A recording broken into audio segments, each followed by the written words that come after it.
Shalom, everyone, from the Tabernacle of David Prophetic Dance Center in Jerusalem. It is a gorgeous day, November 30th, and it is a summer day in Jerusalem in the 80s. Just beautiful with a beautiful breeze. You know, a lot of times you hear believers going around and saying, let your yes be yes and your no be no. And a lot of people quote that scripture. But I've had a recent experience where it made me really think on that. You know, commitment is really important to God. And I know that there's a scripture that says that we should keep our vows to God even when it hurts. I have found in my life that making a commitment and then when that day comes around, not feeling up to it, feeling tired, whatever my reason was, and having to really push myself, it hurts because you'd rather just stay home and rest because you're tired or whatever is going on. But I have found that keeping commitments in my life has matured me. It has prospered me. It has borne great fruit in my life. And so, you know, I understand why people say, let your yes be yes. And I can tell you that living in Jerusalem is a very unique place, also known as the pressure cooker or the refiner's fire, for real.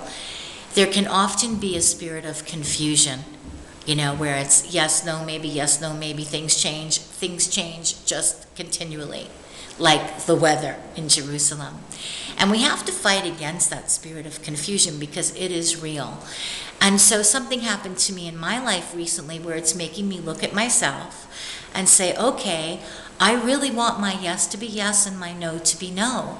And Lord, help me to keep my word. If I give my word, help me to keep it no matter what, even when it hurts. And yes, things happen in life. Things happen we have no control over. And it's important to make our plans. And sometimes we do everything we can to follow through, but things happen like the global crisis. But as much as it's in our ability, we need to be people of integrity. We really need to keep our word. And because our decisions will affect people in our lives. You know, if we are one body in Messiah, what we do affects our brothers and sisters. Our choices, you know, like dominoes. It really is like dominoes. You know, what we do, our choices really affect our brothers and our sisters in the Lord. So let's scrutinize our own behavior and let's look at our own behavior. Let's look at our own integrity. And there's a scripture in Proverbs, maybe from Proverbs 28, I'm not sure. But he who walks purely walks securely. So to those with a pure heart and those who have integrity, if we hide ourselves in God and if we are truly surrendered to the master of the universe, Elohim, the I am, the one who is and is to come, the one who doesn't change.